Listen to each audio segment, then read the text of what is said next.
ओम शांति। 18/2/2023 की मधुर महावाक्य। मीठे बच्चे, तुम्हें क्षीरखंड होकर रहना है, मत भेद में नहीं आना है। कोई भी गंदी आदत है तो उसे छोड़ देना है, किसी को भी दुख नहीं देना है। प्रश्न: जन्म जन्मांतर के लिए उच्च पद पाने के लिए कौन सा रहम स्वयं पर ज़रूर करना है?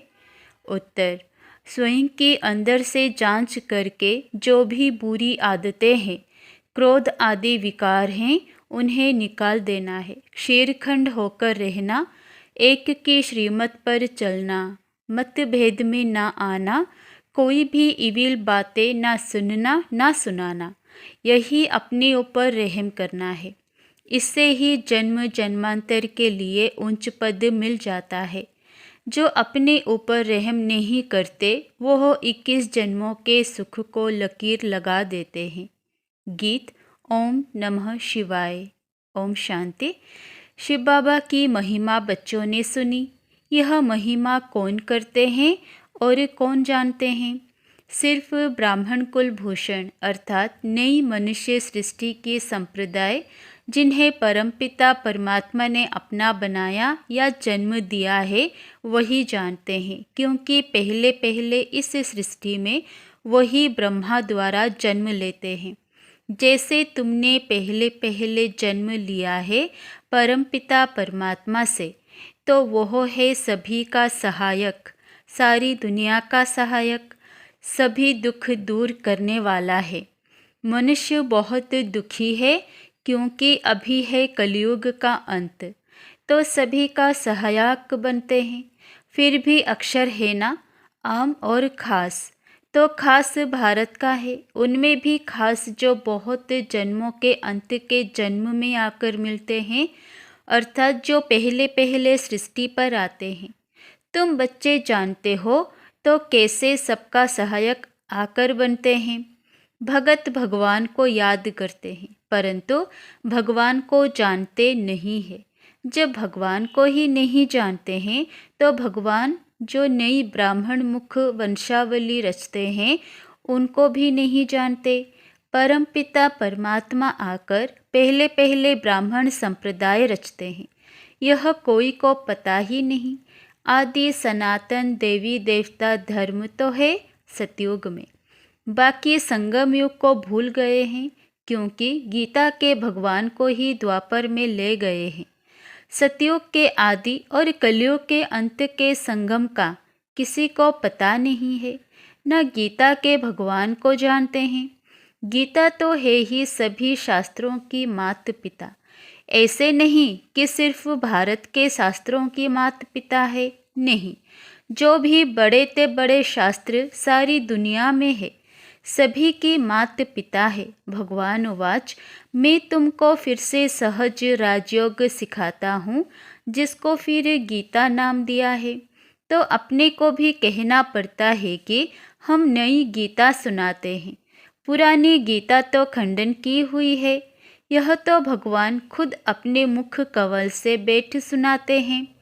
तुम्हारी बुद्धि में परमपिता परमात्मा शिव ही याद आता है।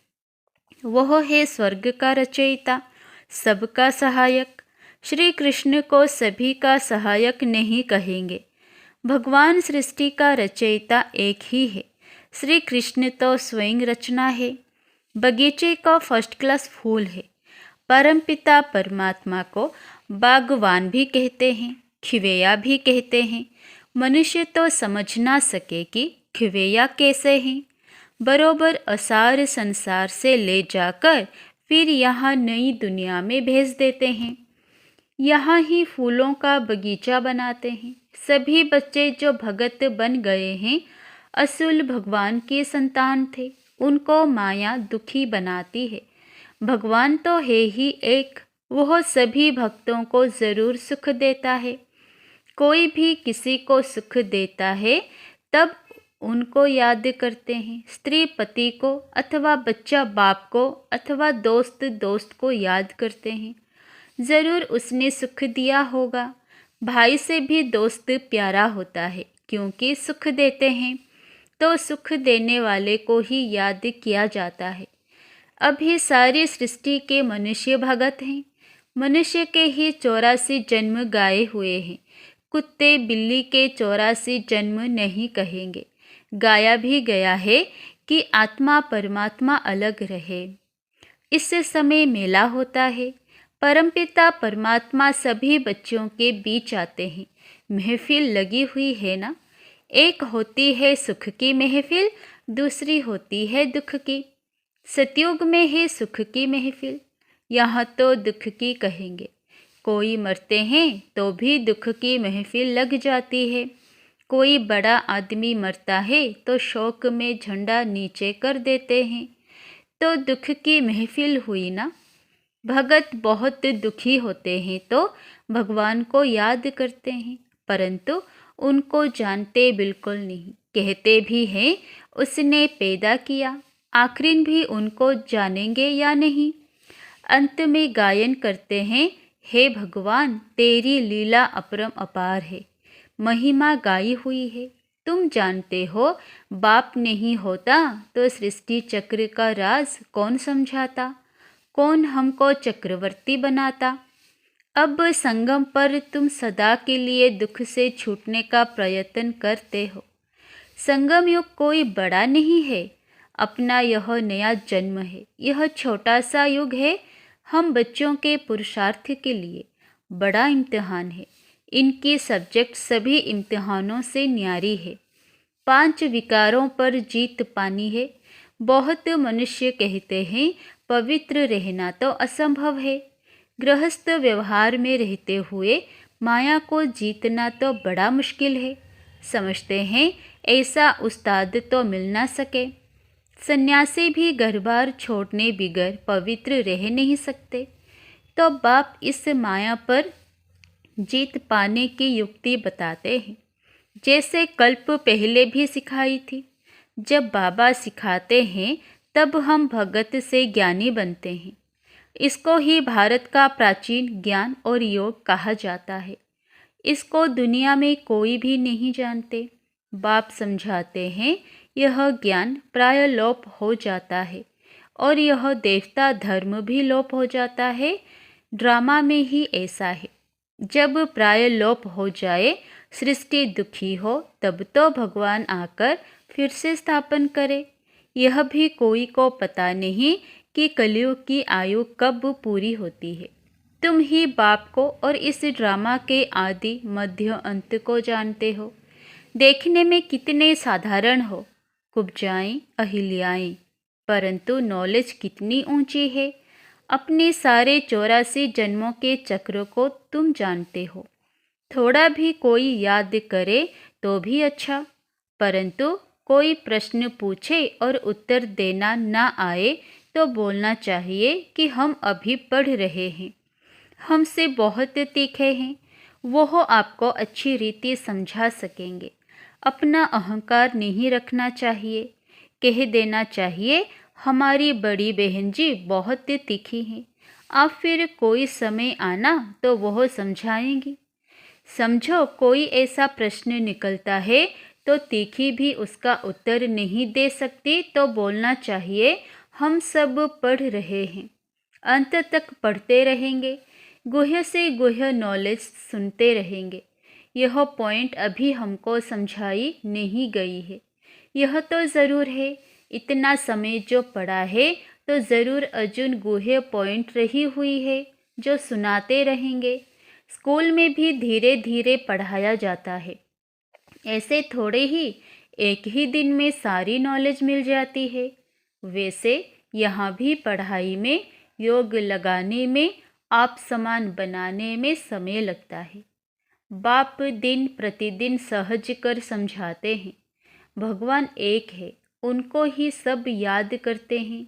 भगवान ही हेवन स्थापन करते हैं तो ज़रूर देवता बनने के लिए संगम पर ही राजयोग सिखाएंगे। तो मैनर्स भी ऐसे चाहिए। जब पाप खत्म हो तब तो विजयमाला का दाना बने, टाइम लगता है। यह है सुहावना संगम का मेला। समझाना है सारी दुनिया के मनुष्य भगत हैं, साधना करते हैं भगवान के लिए कि वह परमात्मा आकर सभी को वापस ले जाए, मुक्ति जीवन मुक्ति का ज्ञान दे देवे, देवता धर्म की स्थापना करे। सन्यासी तो समझते हैं सुख कागविष्टा समान है, सो तो ज़रूर इस दुनिया का सुख ऐसा है, परंतु क्या भारत में कभी सुख नहीं था? सन्यासी तो पसंद करते हैं मुक्ति को, वह कभी जीवन मुक्ति का ज्ञान दे ना सके। भगवान को ही आकर राजयोग सिखाना है, सन्यासियों को नहीं सिखाना है, क्योंकि वह कोई आदि सनातन देवी देवता धर्म स्थापन नहीं करते हैं। अभी सब कहते भी हैं कि एक मत हो, परंतु इस दुनिया में तो एक मत हो ना सके। अथाह मतें हैं, माता पिता भाई बहन काका मामा आदि सभी अनेक मत देने वाले हैं। अब उन पर नहीं चलना है, एक की ही श्रीमत पर चलना है। भगवान आकर एक श्रीमत देते हैं तो फिर एक मत की राजधानी हो जाती है। देवी देवताएं सदैव क्षीरखंड रहते हैं। यहाँ तो बहुत लड़ते झगड़ते रहते हैं। शास्त्रों में भी है कि कौरव पांडव दिन में लड़ते थे, रात को क्षीरखंड हो जाते थे। यहाँ भी बच्चे समझते हैं कि हमारे में क्रोध का अंश आ गया, बाबा हम आपसे माफ़ी मांगते हैं। तो तुमको भी देखना चाहिए, सारे दिन में किसी को दुख तो नहीं दिया, किसी से मतभेद में तो नहीं आए, किसी से इविल तो नहीं बोला। जिससे कोई को दुख हुआ, इविल तो कभी नहीं सुनना चाहिए। ऐसा कुछ देखा सुना तो बाप को बतलाना चाहिए। बाप ही बच्चों को सब समझाते हैं, नहीं तो आदत पक्की हो जाए। कोई में कोई भी गंदी आदत है तो छोड़ देना चाहिए, नहीं तो पद भ्रष्ट हो पड़ेंगे। बादशाही के आगे प्रजा के नौकर चाकर गरीब ही कहेंगे ना। यह मजदूर लोग क्या कहें, वहाँ भी मकान बनाने वाले तो होंगे ना। तो बाप समझाते हैं कभी लून पानी नहीं होना चाहिए, क्रोध करना बहुत बुरा है, जन्म जन्मांतर के सुख को लकीर लग जाती है। अपने ऊपर रहम करते रहो। ज्ञान मार्ग में मैनर्स बहुत अच्छे चाहिए। 5 भूतों को भगाते रहो। बाप श्रीमत देते हैं और क्या करेंगे। बहुत लिखते भी हैं कि बाबा हमारा क्रोध छूट गया है, बड़ी पीना आदि गंदी आदतें छूट गई है, तो गोया अपने पर रहम किया ना। अब हेवनली गॉड फादर स्वर्ग का पद प्राप्त कराने हमको पढ़ा रहे हैं। ऐसे बुद्धि में आता है, यह नशा रहना चाहिए। जितना याद करेंगे उतनी खुशी रहेगी। भल भगवान को सभी तो नहीं जानते, परंतु ना जानते भी कल्याण तो सभी का होना है। सभी को यह पता पड़ जाए कि भगवान आया है तो यहाँ भीड़ मच जाए। चींटियों मिसल आकर इकट्ठे हों, मिल भी ना सके, इसीलिए बड़ा कायदे से यह ड्रामा बना हुआ है। अच्छा, मीठे मीठे सिकिलधे बच्चों प्रति माता पिता बाप दादा का याद प्यार और गुड मॉर्निंग। रूहानी बाप की रूहानी बच्चों को नमस्ते। धारणा के लिए मुख्य सार 1 नंबर, ज्ञान और योग सीख। भगत से ज्ञानी तो आत्मा बनना है। गृहस्थ व्यवहार में रहते माया को जीतना है, पवित्र ज़रूर बनना है। नंबर 2, ज्ञान मार्ग में बहुत अच्छे मैनर्स धारण करने हैं, बहुत बहुत मीठा निरहंकारी बनना है, इविल बातें नहीं बोलनी है, मतभेद में नहीं आना है। वरदान, समेटने की शक्ति द्वारा पेटी बिस्तरा बंद करने वाले समय पर एवर रेडी भव। एवर रेडी उसे कहा जाता जो समेटने की शक्ति द्वारा देह के संबंध पदार्थ संस्कार सबका पेटी बिस्तरा बंद करके तैयार हो। इसीलिए चित्रों में भी समेटने की शक्ति को पेटी बिस्तरा पैक किया हुआ दिखाते हैं। संकल्प भी ना आए कि अभी यह करना है, यह बनना है, अभी यह रह गया है, सेकंड में तैयार। समय का बुलावा हुआ और एवर रेडी, कोई भी संबंध व पदार्थ याद ना आए। स्लोगन: परमात्मा के गुणों और शक्तियों को स्वयं में धारण करना ही महान तपस्या है। अच्छा, ओम शांति।